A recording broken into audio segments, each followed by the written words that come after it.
Ma'am, I'm in IT, not electrical engineering, by user kitchen_cheek_6824. A few years ago, I was starting my career in contract-based on-site IT, and in the city of Beverly Hills this usually meant very easy tickets. Things like the TV won't connect to the internet, or help me set up a new printer on my home network. The usual MSP I worked with was very chill, and usually didn't send me on any jobs that I couldn't handle. Until one day, I got asked to go to a very expensive home and replace the Ring smart doorbell with a Google Nest. I thought to myself, easy peasy, I'll just have to possibly drill 2 holes, shouldn't be an issue. Turns out, the scope of work to be done was much more. Upon arriving, I was met by the most stereotypical airhead housewife in a mansion that could house half the homeless in Los Angeles, who gave me the box for the new doorbell, showed me the old, and then left me in peace. I finished the install, demoed the new product working, and was getting ready to head out when she stopped me, grabbed my arm and said, "But what about the other cameras I need installed in the new baby's room?" Not in the ticket, but I figured, what the hell, I brought a drill and it's more Google cameras, I'll just explain and get the ticket changed. More billable hours anyways. We walked through the entire compound, through the rooms with the indoor waterfall, up the spiral staircase that was wider than my living room and into the unborn child's 25x 30 feet bedroom, and she explains which cameras go in which corners. I said no problem, the wires can be hidden with cable shields down the wall and I'll be done in 30. She got really pouty, and said, "Why can't you just hide the wires behind the wall and then have it come out through the outlet?" I had to very slowly explain that I was IT, not a general contractor or electrician, and punching holes in drywall is way out of my wheelhouse. Cue the most embarrassing awkward "get out of my house if you can't do the work" rant I've ever received. Anyways, I hopped in my car and called the contact at the MSP to explain WTF just happened, and he goes, "So did the doorbell work?" "Yep, sounds good," and he paid me double my rate for all hours. Another happy landing. TLDR, rich housewife asks for IT, wanted an electrician, kicked me out in a huff when I wouldn't destroy her walls to plug in security cameras. Being a smartass to a client can be good, by user DU. This happened about a week ago. I work for a small IT company that provides services to small to medium businesses in a city that lots of people from California and the Northeast are relocating to. Because of this, we are getting lots of new clients that have some certain attitudes about people who are native to the area. This particular interaction was at a fancy coffee shop/bakery who has been a client for less than a month. They called in about network troubles in their office, so I, being the network guy for the company, headed over. When I got there, I was greeted by the owner, who immediately started asking if I knew what I was doing and if I could figure it out on my own, I'm assuming because of my accent. When I asked where the issue was happening at and if he had some more information about the problem, he got upset, asking if there was another tech who was smart enough to know what they were doing that could come fix his problem. I bit my tongue and assured him I would be able to fix it if I just could be shown to the room where the computer was. After being shown to the room, I found that they had an Ethernet cable that they ran from the jack on one side of the room to the computer on the other across the middle of the floor with a rug over top of it. I checked their computer and, like they said, no service. The port showed good when I tested it, but the cable failed when I checked that. Pulling it out from under the rug, I found a spot that looked like it was messed up where the office chairs had been rolling over it. So, I went back out to my van, got some cable and my termination kit, and went back in. I routed the cable around the outside of the room, terminated it, and certified it. About the time I was tacking the cable to wall to make sure it stayed out of the way, the owner came in. He asked if I had fixed the problem yet and what I was doing. I explained that it was a bad Ethernet cord, so I had installed a new one and his computer was up and that I was just securing the cable out of the way. This what was said. Owner: "So all you did was install a cable from Best Buy to fix my problem? Why do we pay you if all you do is something I can do myself?" Me, finally snapping no. "I made a brand new cable for you to custom fit your needs. To put it in terms you can understand, this is a handmade artisanal cable that I made specifically for you. I think you'll find it works much better than any factory-made, store-bought Ethernet you can find. If you have any problems, give us a call and I'll make sure a more competent tech comes out to help you." Owner, sputtering and walking out of the office. I cleaned and packed up and left to go to my next ticket. The next day, my boss called me into his office. He asked me about what had happened at my call yesterday and what I had said to the client. Me, I was a little short with him. He was talking down to me from the moment I walked through the door. "Boss, yeah, but what did you say to him?" Me, What do you mean? Boss, what did you say to him about the cable? Me, he said it was just a store-bought cable and I told him that I had made it. Boss, did you tell him it was an artisanal cable? Me, yet. There were signs up everywhere on the menus and stuff that everything they made was artisanal, so I guess it was on my mind when I was talking to him. Boss, laughing, well, he's called us back saying how much better the computer is running and that he wants all his network cables replaced with artisanal ones. I told him I would get back to him. Me, laughing, you should charge him 3 times the normal install fee because they're handmade and all. You can even say the parts are locally sourced since there's that new Amazon warehouse that they built. My boss and I laugh about it for a minute and I go about my day. That evening, I come back in to close my tickets and reset for the next day when my boss comes over to my cubicle. Boss, you're not going to believe this. I talked to that guy again and quoted him what you said to rerun everything. He agreed without hesitation. Me, so you're telling me that he is paying a triple rate for what we normally do? Boss, yet. And apparently he's got friends who also have called in asking for artisanal networking. We're getting booked for jobs for the next 4 months. I'm going to have to start putting it as an option on the website. Me, so did you tell any of these people that we make most of our own cables that we install already? Boss, hey, if they want to pay more for what they think is something fancy, who am I to tell them no?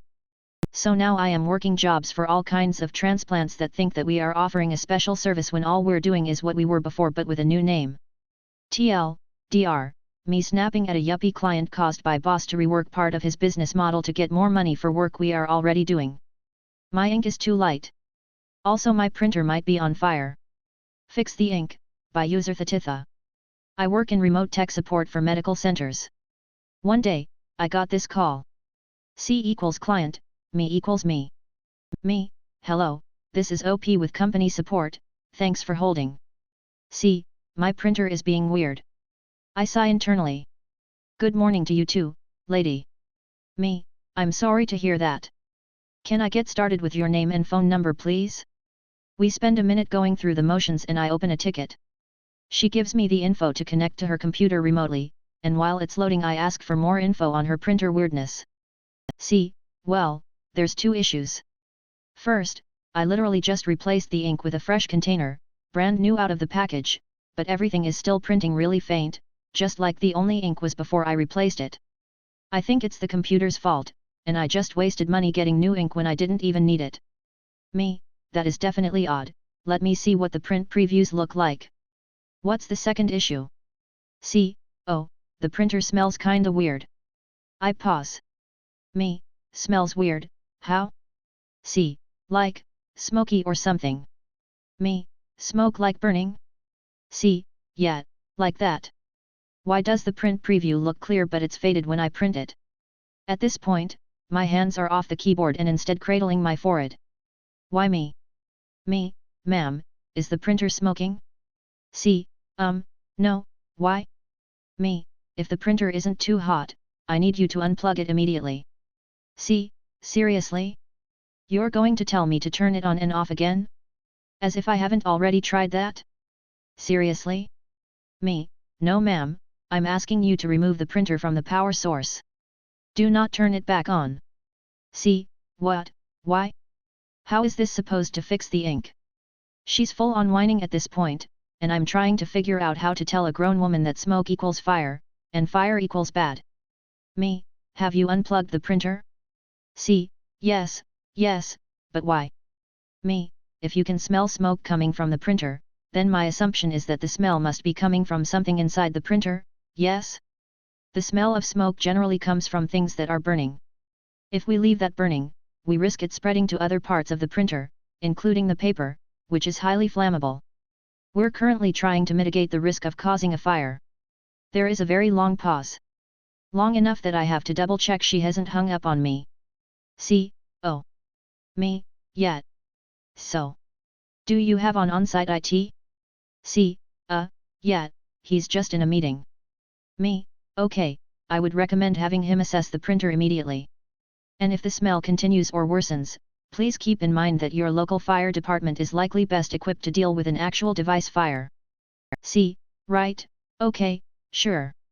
And what should I do with the ink? I'm about to bang my head on my desk. Me, If the ink continues to be an issue after the smoke smell is resolved, feel free to give us a call back. C. But you can't fix it today? Me. The printer needs to be powered on for me to perform troubleshooting unfortunately. C. We can't even turn it on for a few minutes? Me. That would be extremely unsafe and I would not be comfortable with it, no. C. /size fine.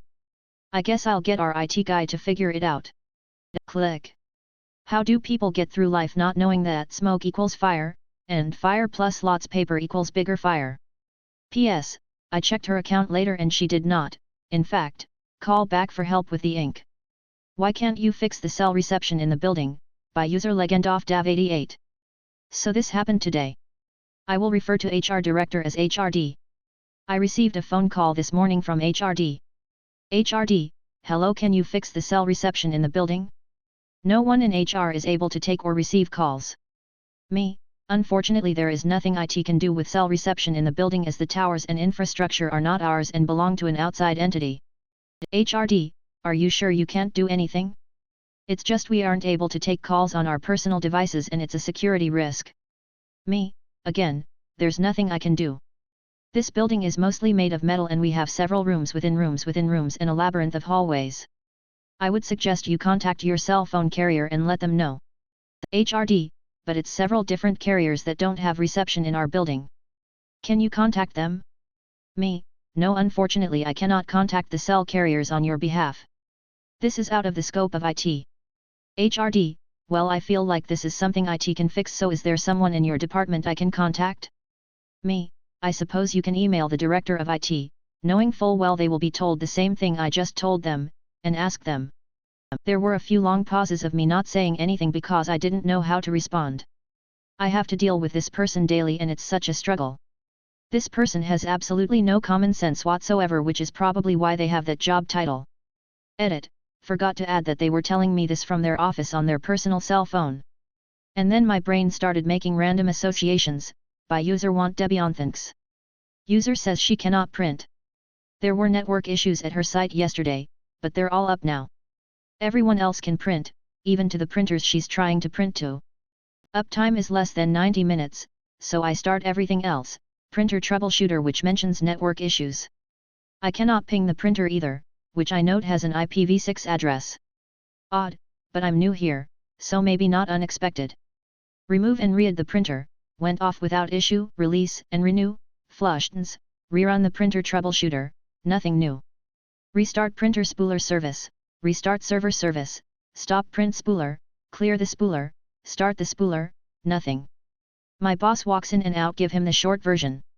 No, he says, they should not be on IPv6. He tells me to check something on the print server. I remote into the server, and something clicks in my brain. Random facts start associating themselves in the way that only happens when you've been working on a ticket for an hour. Can the user ping the domain controller? Turns out no, they could not ping the DC. Because they were on the public Wi-Fi, not the internal Wi-Fi.